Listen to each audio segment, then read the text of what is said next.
히트 상품에 대해서 얘기를 해보고 있는데요. 우리가 몰랐던 비밀. 히트 상품의 비밀. 히트 상품 BTS 비하인드 씬. 비하인드 씬. 네. 하고 있습니다. 아, 이거는 진짜 좀 기다려왔던 주제인데요. 이 주제만큼은 우리 황영에게 기댈 수밖에 없습니다. 혼구 황영 이전에 혼마구로 황영이라고 불렸었죠. 혼막으로 황영. 황영이 미식가시기도 하지만 특히나 이 참치에 강합니다. 참치 미쳤죠? 참치 덕후. 참치 덕후. 참덕. 네, 저희가 지금 히트 상품의 비밀이라는 주제로 세상에 없던 상품, 세상에 없던 영역을 개척한 상품에 대해서 얘기하고 있는데 참치 얘기를 해볼까 합니다. 참치. 참치 하면은 우리 혼마구로 이거 또 혼막으로 됐어. 황영, 우리나라에서 참치가 언제부터 캔이 언제 들어왔죠? 이거는 어디서도 들을 수 없는 얘기야. 진짜 이거는 꼭 이거 진짜 유니크합니다. 1982년 10월 13일 매일경제 기사가 있습니다. 지금 찾으신 거죠? 네. 명태, 참치 등 원양 수산물 가공 박차. 이게 헤드라인이고요. 원어 수출의 한계가 있어서 국내 시장을 노린다. 명확하게 나와 있어요. 수산물의 수출 시장 여건이 크게 악화되자 국내 원양어업 업체들은 속속 제품 가공에 참여하면서 국내 시장으로 눈을 돌리고 있다. 옛날엔 잡기만 하면 팔렸던 거죠. 근데 여러 가지 있겠지만 이 수산물 어획량에 대한 쿼타 제도가 실시되고 쿼타 제도가 실시되는 것도 하나 영향을 미쳤을 거예요. 그래서 그 원양업 업체로 유명한 데가 어디였어요? 동원. 대림수산이 제일 먼저 뛰어들었어. 사실은 대림, 동원, 그 다음에 사조, 그 맛살로는 아직도 기억하고 있는 오양. 이런 게 다 원양어업 하던데요. 이게 시작인 거죠. 이게 시작인 거예요. 우리 경제 상황으로도 맞물려서 80년대 초반에 우리나라의 1인당 GDP가 2,000불을 돌파합니다. 2,000불을 돌파하는 게 그런 의미가 있어요. 그러니까 후진국에서 중진국으로 넘어가는 단계다라는 그런 의미로도 작용하는데, 후진국에서 중진국이 된다는 건 의식주 기본적으로 생존에 필요한 먹고 살 만한 것이 해결됐다는 뜻이에요. 그러면 조금은 퀄리티는 좀 더 고급스러운 이런 쪽으로 리드가 발생하기 마련이고요. 오, 한번 주세요. 왜? 갑자기? 아니 말이 좀 느려지고 이럴 때 해줘야 돼. 그래서 칼라 테레비 81년에 나왔잖아요. 일상생활에 대해서, 일상생활에 전반적인 변화가 있었던 게 80년대 초반이에요. 80년대 초반에 전국적으로 다 깔린 전자제품. 전자제품으로 안 가면 안 돼? 그냥 참치 쪽에서 있으면 안 돼? 참치하고 관련이 있어서. 진짜? 네. 세탁기, 전자레인지죠. 전자레인지. 전자레인지가 우리나라에 70년대 말 80년대 초에 소개돼서 80년대 초중반에 모든 가정이 보급돼요. 이제 이 얘기는 뭐냐면 식생활 패턴이 달라지기 시작한다는 거예요. 네. 그래서 원물을 사서 가공하는 형태가 아니라 1차 가공돼 있거나 지금 형태의 어떤 HMR 형태의 반조리 형태거나 레토르트, 우후죽순으로 성장하기 시작하는 거거든요. 원래 참치 캔은 원래는 미국에서 만들었어요. 미국에서 네, 원래 미국에서 만들었어요. 참치 잡아서 얘네들이 뭐 회를 먹는 것도 아니니까. 근데 왜 그럼 참치를 통조림을 만들었냐면 전 세계 그 물고기 생선 통조림 중에 제일 포션이 큰 게 연어? 또 꽁치. 꽁꽁치캔. 정어리요, 정어리. 정어리가 한 번 잡을 때 정말 많이 때로 몰려다니니까 꽁치도 그렇지만. 참고로 등푸른 생선은 기본적으로 어떤 속성이 있는 거냐면 정어리도 마찬가지예요. 등이 푸르고 배는 어떤 색이에요? 흰색이에요. 그래서 바다 위에서 보면 파란색이 보호색이고요. 흰색이어서 밑에 포식자가 보기에는 하얀색이라서 그게 보호색인 거예요. 이 새끼들이 따라서 때로 움직이게 돼 있는 거예요. 때로. 굉장히 스피디하다고 이런 걸 잡아먹는 거예요. 정어리든 꽁치를 잡아먹는 게 참치예요. 따라서 우리나라의 어로 수준은 조선시대의 정책은 뭐냐면 우리나라는 기본적으로 섬에 사람을 거주하지 않게 했어요. 공도 정책이라고 그래요. 섬을 비우자예요. 그래서 왜구가 출몰했었던 배경에는 그것도 작용했어요. 그러다 보니까 우리는 자산어부에 보시면 알겠지만 가까운 바닷가에 가서 생선 잡아서 관찰을 하지 좀 멀리 가서 스피디한 걸 잡아먹지 않았어요. 등 푸른 생선이 좋다 이런 구라는 어디서 나온 거냐? 일본에서 나온 거예요. 제국주 일본 시대 때 왜 등 푸른 생선 잡았냐? 그거 잡아서 못 썼어요. 기름을 쓴 거야. 기름을 뽑을 수 있는 아주 좋은 거였기 때문에 많이 잡고 먹여야 됐던 거라 그만큼 때로 몰리는 것 중에 하나가 정어리예요. 정어리 통조림은 값도 쌀 뿐더러 영양적으로도 좋기 때문에 정어리 통조림 납작하게 껍데기 갈아서 빽빽하게 넣거든요. 그래서 성문 기본령에 나온 표현이 뭐였어요? 버스를 탔는데, 버스를 탔는데 사람이 빡빡빡 꽉 차서 너무 혼잡하다 그런 걸 관용적으로 뭐라고 표현해요?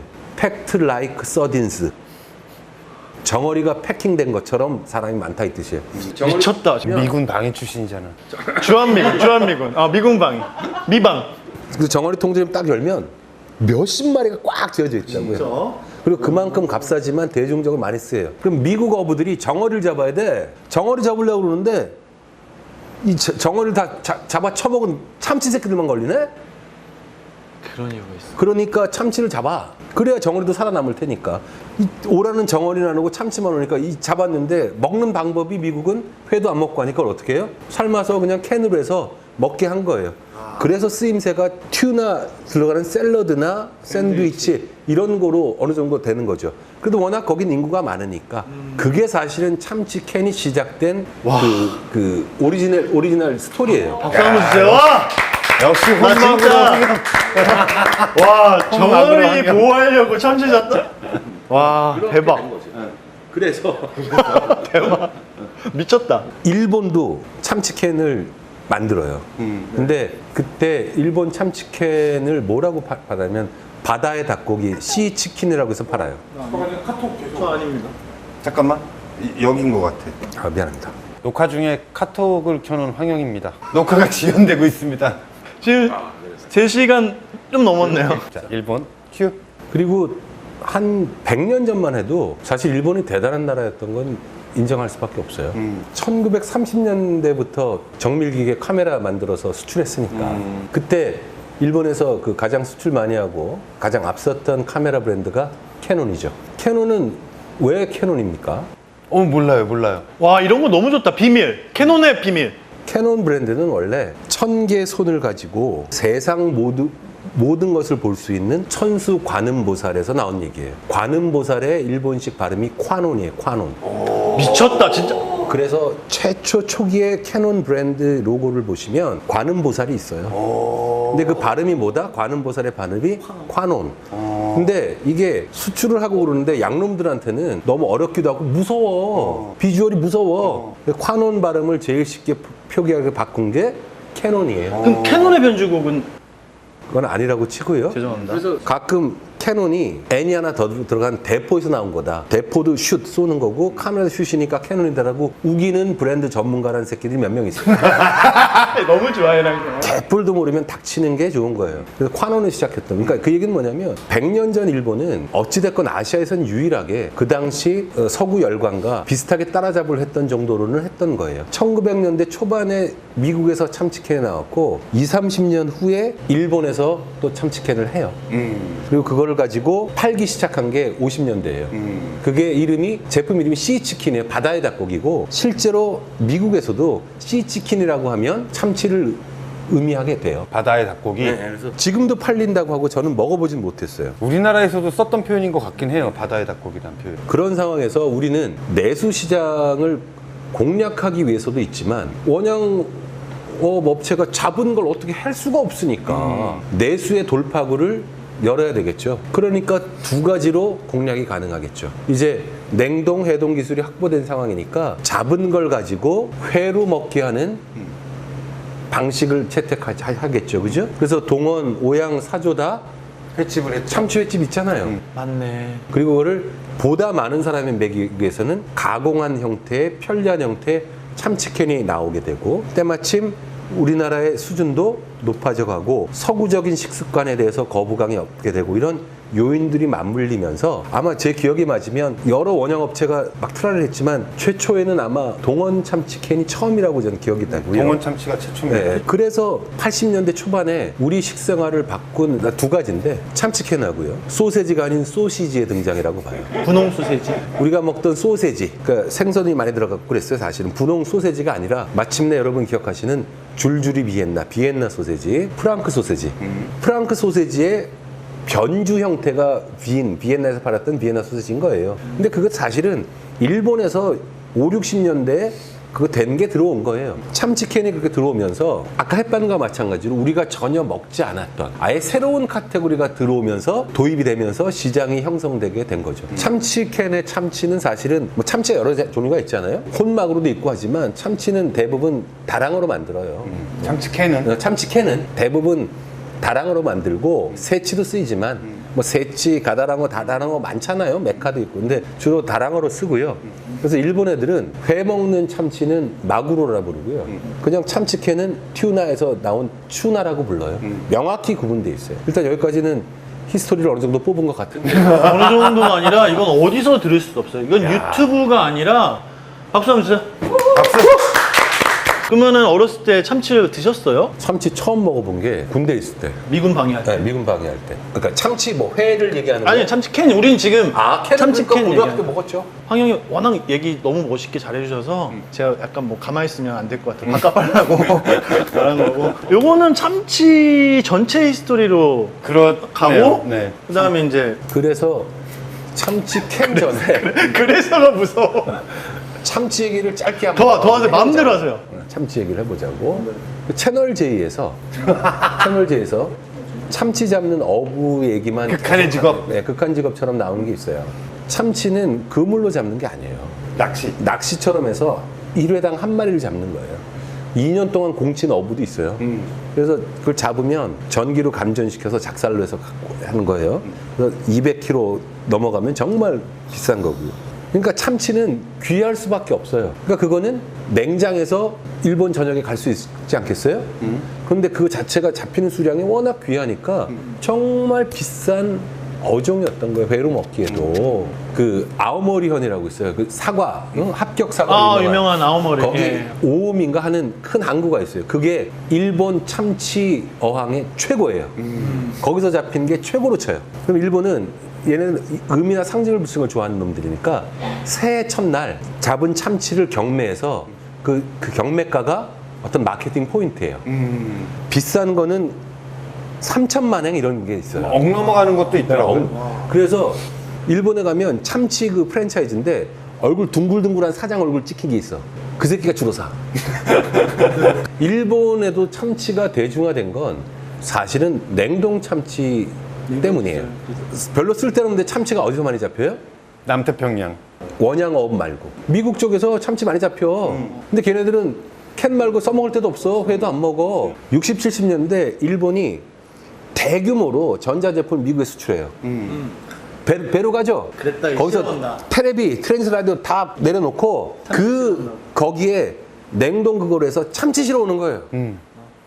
그게 일본 참치 대중화에 보이지 않는 원동력인 거예요. 진짜 그러면 참치는 뭐가 또 중요해졌어요? 그러니까 해동을 어떻게 하느냐가 중요해진 거 아닙니까? 그러면서 참치가 쫙 일반화되기 시작하는 거예요. 그 영향을 우리가 받은 거고요. 저 질문 있습니다. 우리가 가는 이런 뭐 어디 혼막으로 이런 거 파는 데는 한번 얼렸던 걸 해동한 건가요? 좋은 참치 횟집의 기준은 어떤 해동 기술을 쓰느냐예요. 거의 생참치는 거의 없지. 거의 없다고 봐야 되는 거죠. 한국 관광객 많이 가니까 생참치 잘 파는 데가 어디 있어요? 괌, 사이판, 필리핀 가면 먹을 수 있어요. 근데 거기 이렇게 맛있지도 않은 거죠. 기본적으로 회를 뜨고 하는 거에 대한 것도 사실 기술인데 그런 부분이 모자라는 것 같고 그러다 보니까 참치가 이제 부위별로 이제 그렇게 되지 않겠습니까? 참치 얘기 한 2시간 할 수 있을 것 같아요. 아니, 난 그래서 82년에 우리나라에서 참치캔을 만든 배경은 뭔지를 좀 기다리고 있는데 그러니까 그 잡은 거를 버릴 수는 없으니까 내수 시장에서도 팔아야지 되니까 어쩔 수 없는 상황이고 그것도 맞는데요. 환경적인 요인이 맞은 거죠. 황키트리도 맞는데 위키트리에 보면 동원그룹 50년사에 나와 있대요. 참치 통조림 이제 동원이 만들 때 미국과의 무역 마찰 해결이라는 전략도 숨어 있었다고. 당시 동원 산업이 미국 스타키스트랑 거래 관계를 유지했는데 동원 측이 최대 공급자가 되면서 스타키스트가 물량을 독단적으로 결정하자 결국 국내 판매를 결심하게 된 거다. 쉽게 풀자고 S 업체가 있는 거야. 동원은 잡아서 거기에 납품을 했던 거야. 근데 그 S 업체가 그동안 100을 납품했으면 50만 해, 이 새끼야. 그 잡은 나머지 50 갖고 어떡할 거냐고.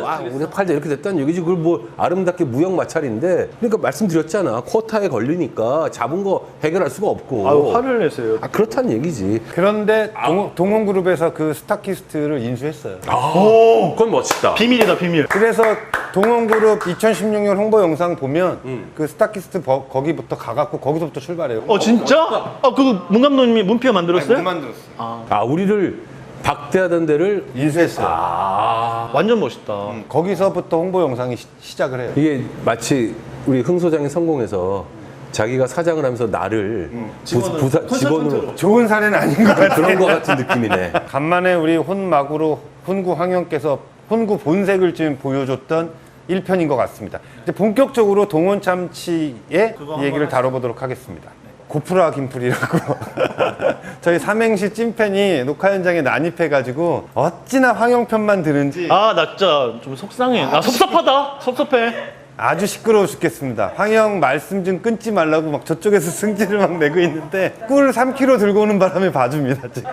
꿀 빤다 진짜. 본격적으로 이제 동원 참치 얘기로 들어가 볼게요. 명확히 기억해요. 초등학교 3학년 때였어요. 동원 참치 캔이 나온 게 몇 년이야? 82년. 그래 정확하네. 우리 반에서 조금 산다 하는 애들이 가져오는 반찬이 김, 포장김, 양반김. 동원 양반김. 그다음에 동원 참치, 그리고 삼양 컵라면 있죠. 이 조그만 거 있어요. 당시 가격으로 한 250원. 가르르만한 거 있어요. 긴 거. 이거 가지고 오는 애는 좀 사는 집이었습니다. 어쨌든 제가 확인을 하겠습니다. 삼양컵라면은 80년대 초반에 농심이 이 컵라면으로 대박을 쳤는데 삼양컵라면은 그 이전에 있었어요. 육개장 사발면 나오기 전에 컵라면이 있었습니다. 어떻게 보면 햇반이랑은 완전 다르죠 사실은. 햇반은 밥을 하면 먹을 수 있는 대체제가 명확히 있고 엄마라는 존재는 가족들의 따뜻한 밥을 해주는 사람이라는 고정관념이 있었던 거고 근데 참치는 솔직히 구할 수가 없잖아요. 엄마가 가서 잡아올 수도 없는 거고 좀 고급 식품처럼. 햇반하고는 좀 다르게 엄마의 길티함을 자극하지 않는 반찬이었던 것 같아요. 엄마가 그냥 캔 가져가 이러기도 했으니까요. 문피에게서 일정 정도 해답이 있는 것 같아요. 초등학교 때인데 좀 사는 집에서 갖고 왔다 그랬잖아요. 저 고등학교 때인데 우리 학교 애들이 좀 잘 살아요.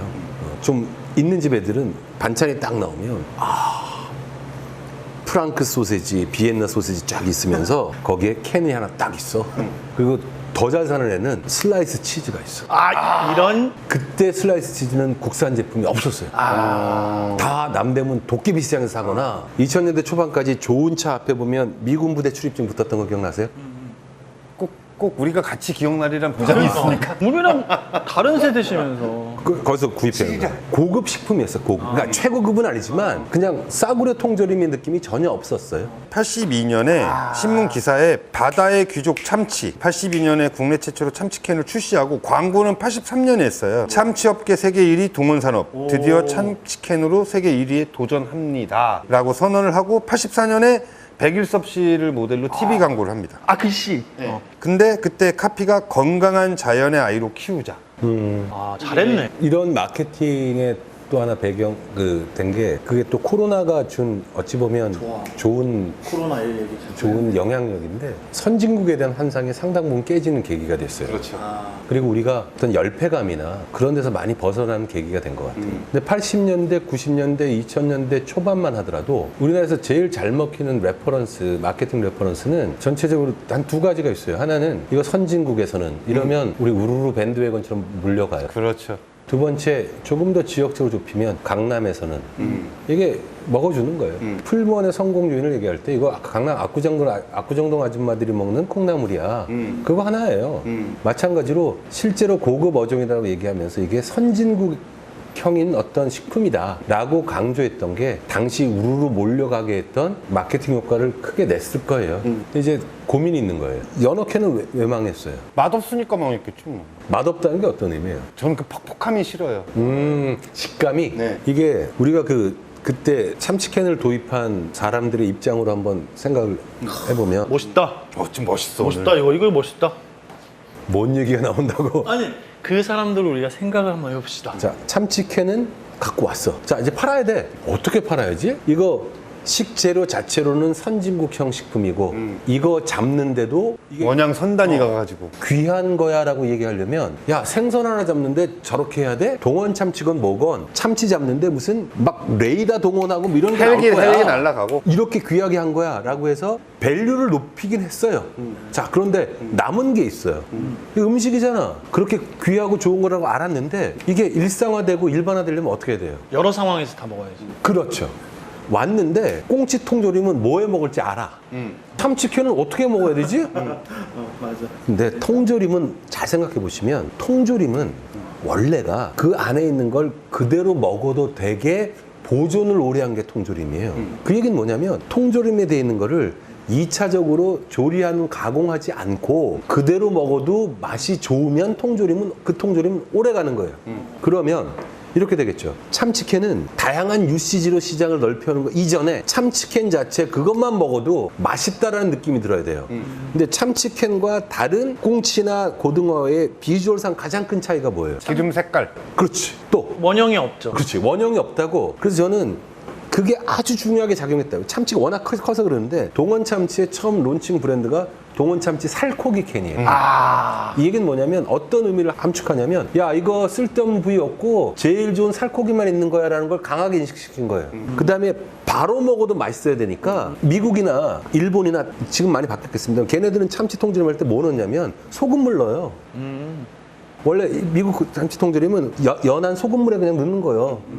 물론 이제 기름 넣는 데도 많죠. 동원 참치 그런 노력은 한 것 같아요. 보관도 용이하지만 그냥 그대로 먹어도 맛있게 맛을 내는 게 뭐냐라는 고민을 했던 거고 그게 모카시로 짠 면실류죠. 오뚜기는 기본적으로 어떻게 돼요? 일상화되는 식품군에서는 적절한 품질을 제공하고 별도 브랜딩을 하지 않고 가격 경쟁력을 승부해요. 그럼 오뚜기는 그 안에 기름 뭐 넣겠어요? 콩기름 넣겠지 뭘. 그래서 면실류가 아니라 뭐 대두를 쓰는 데도 있고 카놀라를 쓰는 데 있으면 처음에 면실류예요. 기름이지만 가장 어울렸던 것 같아요. 지금 생각하면. 근데 우리는 캔 자체를 그냥 먹을 때 주로 뭐랑 같이 먹어요? 밥하고 먹을 때도 굉장히 어울린다는 인식이 스면서부터는 쫙 퍼지기 시작한 거예요. 그게 이제 도입기에서 자리 잡았던 거고 이제 UCG를 활용한 건 도입과 성장기로 가면서지만 그래서 그런 고급어종 선진국형 식품이라는 그런 인식을 밑바탕으로 깔고 한국 사람이 그냥 그 상태로 먹어도 가장 맛있는 형태로 준비하고 이게 자리를 확 잡을 수 있었던 기본적인 배경이 아닌가. 어떻게 보면 밥 떨어졌을 때 햇반과는 좀 상반이에요. 바다의 귀족. 응? 어렵게 잡았어. 이거 선진국이야. 요렇게 딱 포지셔닝 혹은 퍼셉션을 하나로 쫙 몰아가는 도입 단계 그거는 굉장히 유효했다라고. 그렇죠. 처음에는 기름 버리지 마세요란 말도 많이 했어요. 아 같이 먹어도 된다고. 기름 먹어도 된다고 기름 버리지 말라는 것도 많이 했고 그러니까 도시락 반찬을 그렇게 기름 먹어도 맛있다니까 캔만 가져가도 되는 거였던 거지. 자, 이 정도로 그 동원 참치의 도입기, 참치캔의 도입기 얘기 마무리 짓고 본격적으로 성장기 얘기로 넘어가 보도록 하겠습니다. 자, 전에 우리 혼마구로 황영께서 해박한 지식을 자랑하면서 국내 참치캔이 들어오게 된 배경에 대해서 얘기했고 동원 참치 런칭 정도까지 얘기했던 것 같아요. 자, 동원 참치가 그 뒤로 이제 가파르게 성장하는데 성장기에 어떤 일이 있었는지 얘기 좀 해보시죠. 아까도 우리가 햇반 때 성장기를 얘기했지만 성장기의 기본적인 특징은 경쟁자가 들어온다. 그리고 전체 수요에서 흔히 말하는 선택적 수요, 특정 수요만을 공략하는 제품이나 이런 것이 등장하기 시작한다. 그게 한 크게 두세 가지 형태로 발현이 된다고 보는데 참치는 누구나 남녀노소 먹잖아요. 근데 이게 정말로 성장기가 확실하게 들어섰다는 증표 중에 하나는 저는 90년대 초반에 한성 기업의 자회사인 한성식품에서 어린이 참치 튜니를 출시했을 때 어린이 참치 튜니. 어린이 참치 튜니라고 있었어요. 이 타겟 중에 극히 일부만을 집중하는 제품이 나왔다는 거죠. 이제 그게 첫 번째고 선택적 수요가 있고 두 번째는 사람들이 일상화됐는데 자주 먹게 될 계기를 마련해 주려면 UCG를 일부러 메이커가 교육시키듯이 나눠줘야 돼요. 선빵을 먼저 날려야죠. 기억나시는지 모르겠는데 김치찌개용 참치가 있었어요. 그렇죠. 요즘도 있어요. 아 그래요? 네. 근데 저 태평양에 있는 참치가 난 나중에 죽어서 김치찌개 들어가고 싶어라든가 용도를 지정하고 죽지 않아. 그렇지. 감독이 웃었어. 그러니까 김치찌개용 참치 이런 식으로 어디에 쓰인다라고 나가거나 거기에 추가적인 가공을 해서 얘기한 대로 야채 참치, 고추 참치. 근데 사실은 고추 참치가 나왔다는 건 이 식품 자체가 한국화되기 시작했다는 증거라고 보이고 그 고추 참치는 때마침 사조에서 냈어요, 최초로. 이런 식으로 다양한 유시지, 특정한 타겟, 별도의 어떤 용도 이런 식으로 막 분화되면서 근데 아마 이렇게 돼요. 시장이 이렇게 다양한 형태로 분화된 리드를 자극한 대로 쭉 펼쳐지다가 일정 정도 시장이 성장하면 또 줄어들어요. 지금 햇반도 햇반 이름 하나로 한 20, 30개가 있을 거예요.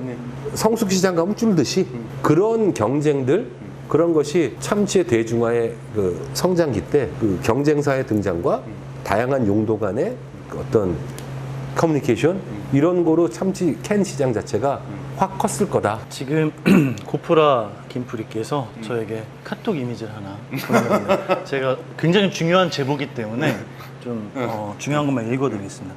동원 산업이 84년에 추석 선물 세트를 개발했대.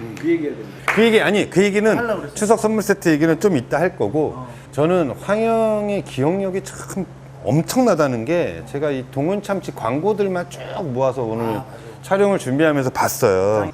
당대 가장 핫한 모델 중에 하나였죠. 원미경 씨를 메인 모델로 썼고 91년 좋은 안에 좋은 참치편이라는 광고를 만들었는데 이때 처음으로 참치를 가지고 찌개에 넣는 내가 실력을 한번 보여줄게 하면서 참치 김치찌개를 끓여요.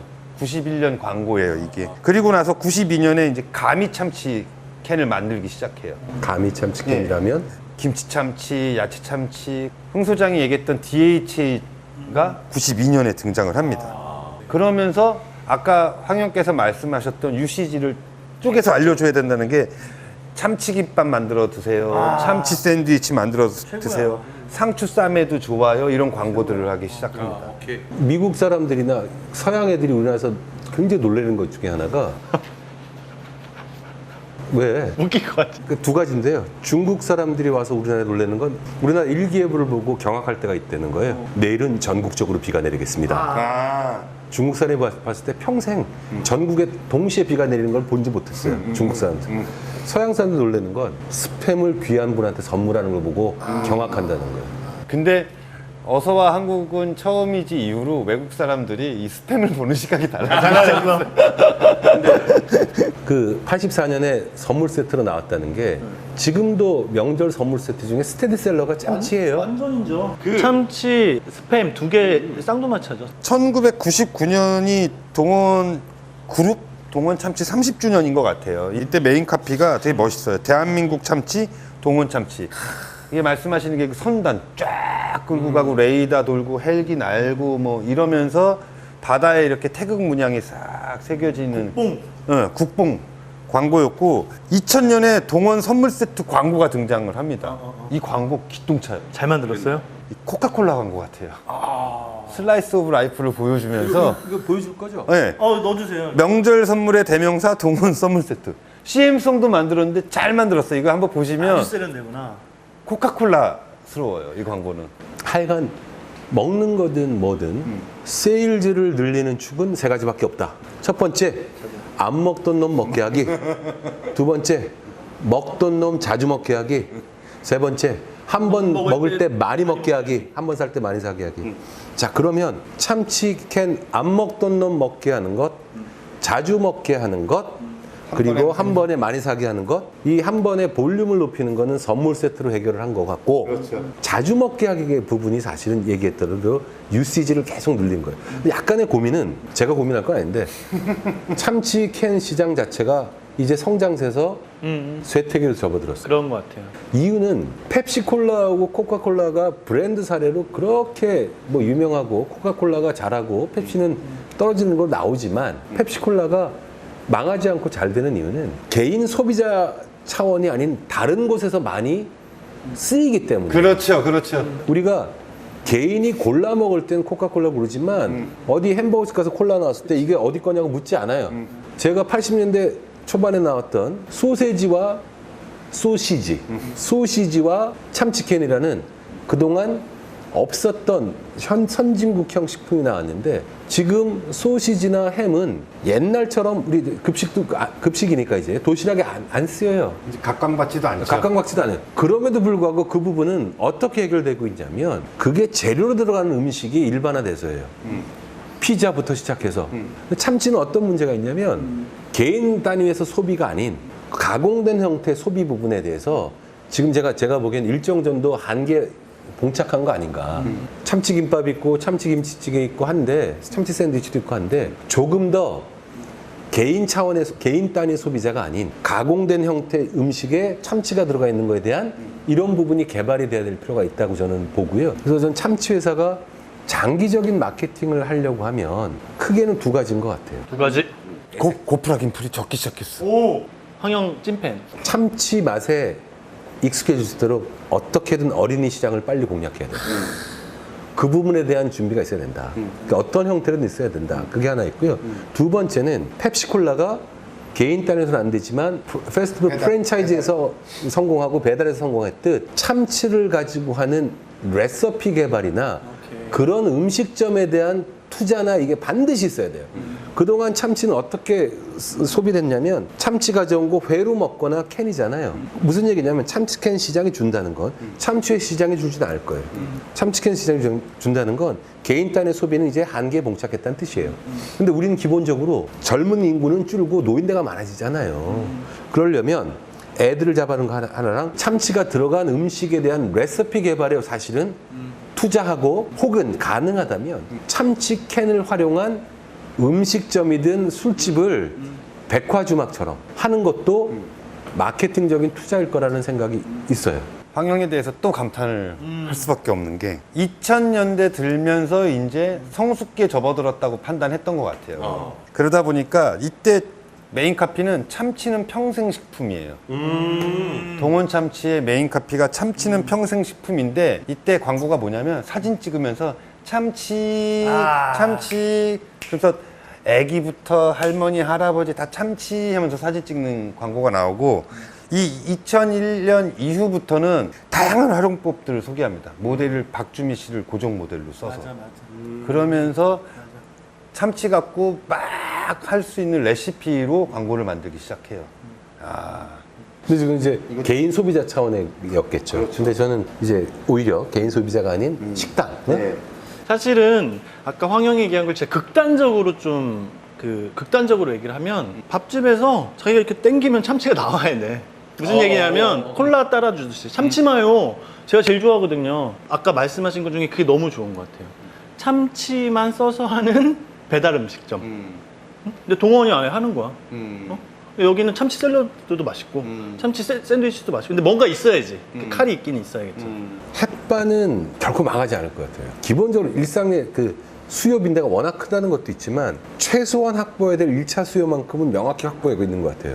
급하게 밥이 필요할 때 써야 되는 거로서는 된 것 같고 편의점에서조차 낮게 단위로도 팔지만 4개씩 묶어서 판다는 얘기는 뭐냐면 기본적으로 장사가 되려면 집에 스택을 해야 되거든요. 쌓아놔야 되는 거예요. 참치는 그러면 명확하게 확보하고 있는 절대 흔들리지 않는 1차 수요가 무엇일까? 밑반찬 없을 때 그런 상황은 가능한데 그래도 참치 시장이 줄더라도 이 사람들만큼은 먹을 거라든가 이 상황만큼은 먹을 거에 대한 제가 밑반찬 부족할 때는 떠오르지 못했지만 네. 그게 명확하게 없어서 그런 부분에 대한 고민도 필요하다. 자, 저희가 참치캔 얘기를 하고 있는데요. 아무래도 1위다 보니까 동원 참치 얘기를 계속 했습니다.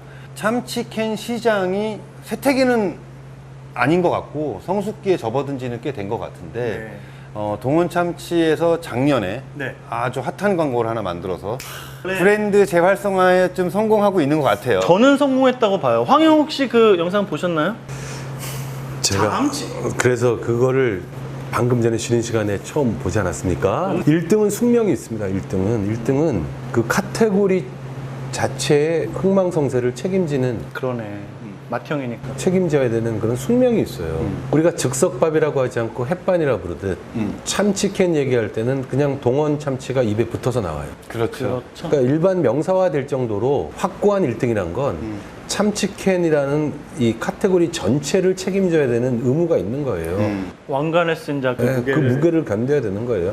지금 왜 축구선수 지동원 부를 때 지참치라고 하잖아요. 그렇죠. 동원이기 때문에. 그러니까 그게 작용했을 거라고 봐요. 최근 광고를 이제 두 분이 얘기해줘서 봤는데 이게 어떻게 볼 수 있냐면 경쟁의 시선으로 보면 야, 저거는 동원 참치캔을 먹어야 될 원트가 아니라 참치캔을 먹어야 되는 니드 아니야? 그러니까 만약에 이게 2, 3등이 했다면 1등 좋은 일만 시킬 수도 있겠다. 근데 동원이니까 할 수 있고 확률적으로 저걸 보고 참치캔을 해서 뭘 먹고 싶으면 확률적으로 동원으로 올 거니까 그것도 있고 두 번째는 그래도 동원 참치가 업계 1등으로서 카테고리 전체의 흥망성쇠에 대한 책임감을 느끼고 있구나 그런 게 들었어요. 딱 광고를 보고. 저는 사실은 그 브랜드 재활성화, 리바이탈리제이션, 사실 바카스도 그거에 노력했고 성공했다고 보고요. 가스활명수 같은 경우도 콜라보도 많이 했고 좋은 캠페인 했죠. 그래서 완전히 할아버지 할머니가 먹는 게 아니라 젊은 사람들도 인식적으로는 그렇고, 그 외에도 뭐 롱런 브랜드 중에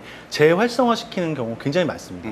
저희가 히트 상품의 비밀 해서 도입, 성장, 성숙, 쇠퇴까지 가지 않은 히트하고 있는 브랜드를 지금 다루고 있는데, 저는 이번에 동원참치 작년에 이 참치송은 매우 좋은 수였다고 저도 마케터 기획자로서 칭찬하고 싶고 참 리스펙트 하는 이유가, 사람들이 어찌됐건 심플한 거 좋아해요. 그리고 이 송이 페스티벌 같은데, 우리 고프라 님이 제보해 주셨는데, 페스티벌에서 이 송을 틀면서 춤을 추거나 사람들이 놀게 하는 거는 엄청난 바이럴 파워고 실행력이라고 저는 보고 있고, 유튜브라는 미디어를 잘 이해하고 있는 것 같아요. 물론 TV 광고도 한 걸로 알고 있지만 사실 TV 잘 안 봅니다. 유튜브라는 미디어 안에서 딱 최적화된 좋은 어떤 배경, 딱 눈에 딱 띄고 좋은 배우들, 송, 이게 아주 삼박자 잘 맞은 것 같고, 물론 이게 매출이 얼마나 도움이 됐는지는 저는 잘 모르겠지만 인식적인 브랜드 재활성화, 동원참치는 늙은 브랜드가 아니다, 젊은 애들이 갖고 놀 수 있다, 지참치 얘기했고 펭수도 썼어요. 그 다음에 트로트 가수 동원이도 썼어요. 그래서 저는 이런 활동들이 동원참치의 마케팅 하시는 분들이 많은 고민과 이것 끝에 얘를 좀 젊게 유지하려고 하는 게 아닐까? 지금 그 광고를 보면 그 보여주는 방식, 컨텐츠, 그 크리에이티브물이 보여지는 방식이 굉장히 트렌디하고 재미있고, 그래서 그런 면에서는 그 브랜드 재활성화의 그 목적에 충분히 부합했다라고 생각되고요. 재밌어요. 약간 아쉬운 건 어떤 상징성이나 이런 가치 부분에 있어서의 그 참치캔, 참치에 대해서 그 생각할 수 있는 어떤 거리를 좀 만들었어야 된다는 생각이 들어요. 그러니까 유튜브에서 왜 안 내는 거야? 왜? 뭘 가치랑 뭐 이런 거 참치캔을 뭐 그렇게까지 진지하게 가요. 아니 그게 농담입니다. 제가 괜히 엉기려고 한번. 일본 얘기를 자꾸 해서 미안하고 그 나라를 좋아하는 건 아닙니다만 몇 년째 그 도쿄 츠키지 수산시장에서 경매를 해요. 새해 초에. 그러면 그게 일본 전국에 방송되는 뉴스가 돼요. 2019년 1월 초에 그 프랜차이즈 이름이 스시잔마이예요. 그 얼굴 넙대대한 똥똥한 아저씨가 사장이에요. 예. 그 아저씨가 몇 년째 제일 비싸게 사는데 그 한 마리에 3억 3천만 엔에 팔렸어요. 3억 3천만 엔? 그럼 얼마야? 그러면 35억이야. 35억? 참치 한 마리에. 이거 썸네. 근데 이게 35억을 했다는 게 일본 애들 특유의 어떤 막 그 우왕을 떠는 것도 되는데, 나는 그게 그렇다고 봐요. 스시잔마이는 그 참치 그 프랜차이즈인데 굉장히 싼 데예요. 거기서 제일 비싼 걸 사고 왔다는 것 자체가 참치라는 거 이 대상 자체가 여전히 귀하고 고급스럽다는 걸 계속 보여주는 증표거든요. 그래서 저는 꼭 그건 아니더라도, 물론 동원도 열심히 하고 잘하고 있는 것 같은데, 이런 트렌디한 어떤 크리에이티브의 유시지를 계속 얘기하는 것도 중요하지만 참치라는 것 자체가 식품의 어떤 재료로서 처음에 80년대 나왔을 때처럼 굉장히 고급스럽고 좋은 거고, 그렇다는 걸 인식을 줄 수 있는 그런 커뮤니케이션이나 마케팅 프로그램이 하나쯤은 준비되어야 될 때가 아니냐. 그래서 좀 참치캔을 바라보는 관점을 조금 리프레시할 필요가 있지 않겠느냐. 그런 생각이 하나 들었습니다. 네. 근데 아무리 생각해도 참치캔을, 프리미엄 참치캔을 만들기는 어려운 것 같아. 어렵죠, 아무래도. 저는 말도 안 되는 엉뚱한 얘기인데 꼭 캔이어야 되나? 참치캔 보관하는 것도 좀 불편하고 칼라 안 비게 요즘엔 잘 나오는 것 같긴 한데, 따기 쉽게 하는 것 같은데, 환경도 지금 문제인데 해야 되냐? 아니면 구독 뭐 말도 안 되지만 아까 고프라님이 보내주신 것 중에 우리나라 사람들이요 1인당 1년에 4캔을 소비한대요. 더 먹는 사람 더 먹겠죠. 근데 삼다수가 앱으로 직접 주문하게 하거든요. 워낙 이제 강력하니까 나는 한 달에 5캔 대신에 한 50, 40% 할인해서 난 매달 받아 먹을게요. 아니면 캔으로 말고 환경 보호되는 좋은 환경에 해를 주지 않는 어떤 파우치나 어떤 그 재활용 잘 되는 이런 거에 참치를 그만큼 넣어서 보관 냉장고에 잘 넣을 수 있게 락앤락과 콜라보를 한다든지. 아무튼 핵심은 마트 와서 하고 온라인에 주문하는 것도 있는데 나 10,000원만 내면 13,000원어치 참치를 나는 매달 받아 먹을 수 있어. 구독 경제라는 게 좀 엉뚱한 얘기긴 한데 아마 그걸 이제 거창하게 구독 경제라고 해서 들었는데 기본적으로 전체적으로 우리 흐름이 어떻게 가냐면 신규 고객을 창출해서 시장을 키우는 그 여전히 중요하지만 그거보다는 확보한 기존 고객을 이탈시키지 않고 그 사람들이 액티베이션 하게 하는 리텐션하고 액티베이션 하는 쪽이 마케팅의 포커스로 점점 더 가고 있어요. 그런 단계이기도 요즘 마케팅. 그걸 해결하는 좋은 수단 중에 하나가 구독 경제거든요. 그래서 이게 단순히 그냥 엉뚱한 아이디어가 아니라 충분히 검토할 만한 아이디어인 것 같긴 해요. 아, 문피. 우리 그래도 딱 얘기한 거를 또 써먹을 수 있는 이거 가는 거는 어떻게 생각하십니까? 더 얘기하실 게 있으시다면. 저는 이번에 이제 이 햇반과 동원 참치 이 컨텐츠를 준비하면서 공부하면서 오늘 얘기하다 보니까 이런 생각이 드네요. 햇반의 마음가짐으로 삼행시를 시작했는데 이게 마음이 아파. 도입, 성장 이미 성숙으로 간 것 같아. 성장 아직 안 했어. 어떻게 하면은 동원 참치처럼 재활성화를 할까? 우리 맞다. 황영을 맞다. 어떻게 히트 상품을 만들어서 춤을 치우게 하자. 황영을 주제로 히트 상품의 비밀이란 컨텐츠를 만드는 날이 올까? 아까도 얘기했지만 카테고리를 개척한 브랜드가 가지는 어떤 책임이나 이런 거에 물론 기업이 그 이윤 추구를 하는 건 맞습니다만 이윤 추구를 꾸준하게 하기 위해서라도 카테고리 전체에 대한 책임을 질 필요가 있겠다. 예를 들면 뭐 엉뚱한 사례입니다만 위워크의 그 어떤 그 맞아. 쇠락을 보면서 홍영이들. 이게 자칫 공유 경제라는 게 껍데기만 이쁘게 포장한 그런 거 아니냐라는 인식이 들 정도로 위워크가 거기 CEO였던 젊은 양반도 그렇고 그래서 공유 오피스라는 카테고리 전체에 대한 어떤 신뢰도를 떨어뜨리는 역할을 하고 있거든요. 그래서 참 비단 참치뿐이 아니라 어떤 카테고리를 개척한 1위 브랜드는 그런 책임에서 벗어날 수 없다는 숙명 그걸 잘 자각하고 그 카테고리 전체의 책임감을 가지고 하는 것이 그 기업 이윤을 창출하는 데도 도움이 될 거다라는 그런 교훈이 제일 크고요. 그리고 이제 이거는 기업 활동에 관한 얘기는 아닙니다만 참치를 회로 드실 때 우선은 본인의 경제 사정에 맞춰서 드셔야 됩니다만 우리가 선진국이란 말에 짓눌리는 중압감 같은 게 있었어요. 그것에서 벗어난 지가 얼마 안 됐는데 사실 우리가 스포츠 중계에서 한국이라고 표기 안 하고 대한민국이라고 표기한 거는 2002년 월드컵 때문이잖아요. 맞습니다. 저는 참치 드실 때 본인에 맞춰서 드시더라도 한다 하더라도 제발 부탁드리는 건 김 싸 먹지 좀 마세요. 잔소리 저기 황영 카메라 대고 이거 한번 해주세요. 참치에 김 싸 먹는 거 아니에요. 근데 최소한 이게 기름친지 어떤지 구분을 할 수 있는 미각은 갖춰야 되고요. 부담 없는 가격에 무한 리필한다는 얘기는 그거는 제대로 된 게 아니란 뜻이에요. 나이가 이제 40 정도 되시거나 그러면 어디가 맛있다더라는 게 중요한 게 아니고요. 유명한 데가 많은데 저기는 이름값을 못한다는 걸 아는 사람이 훨씬 유용하게 쓰이거든요. 참치 드실 때 김 싸 드시지 말고요. 기름치 나오면 도망갈 정도의 자신감이나 항해할 정도의 패기가 있어야 되고요. 세 번째는 부위에 대한 구분에 대해서는 조금씩 학습하면서 드셨으면 좋겠다라는 것도 있습니다. 풍성해지는 거잖아요. 그죠? 참치를 우리가 뭐 매일 먹는 것도 아니고. 그렇게 해서 좀 알고 먹었으면 좋겠다. 왜 이렇게 연하게 얘기하세요?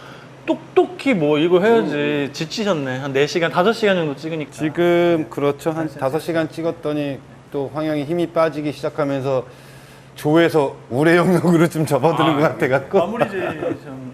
히트 상품의 비밀 시리즈 저희가 계속 다음 시리즈도 한다고 하면서 그 시리즈 끝나면 안 하고 있는데 아니야, 우리 너무 옛날 얘기를 좀 했어.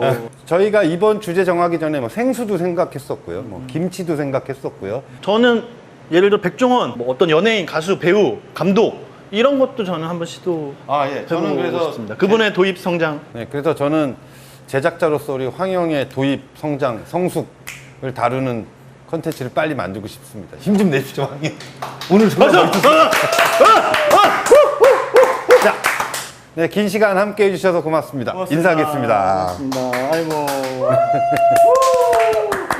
근데 마지막에 왜 참치를 먹을 때 김이랑 드지 마세요 이런 거는 아예 너무 진중하게 가거나 좀 이렇게 그렇게 하시는 게 좀 좋지 않겠어요? 몰라. 그냥 끝낼 거야. 고프라긴 프리 좀 잡아줘. 차라리 욕을 하든지 그게 나아. 아니 쪽팔리게 왜 조미김에 먹습니까? 그러니까 그치. 부위 구분해서 먹고 40대 이상은 좀 팩이 이렇게 하는 거 어때? 황영은 입만 움직이고 뒤에서 얘기하는 근데 그건 너무 멋있었어. 뭐뭐하는 패기는 가지십시오. 기름치 나오면 도망치는 패기는 가지십시오. 도망치지 말자고 부위별로 도망치라 그런 거야. 오늘 아침 9시에 세종시에서 우등버스 타고 올라와가지고 이 긴 시간 동안 현재 시각 7시 22분인데요. 엄청나요. 우리 고프라긴 프리께 박수. 너무너무 감사하신 분이 진짜 눈물 나. 너무 감사합니다.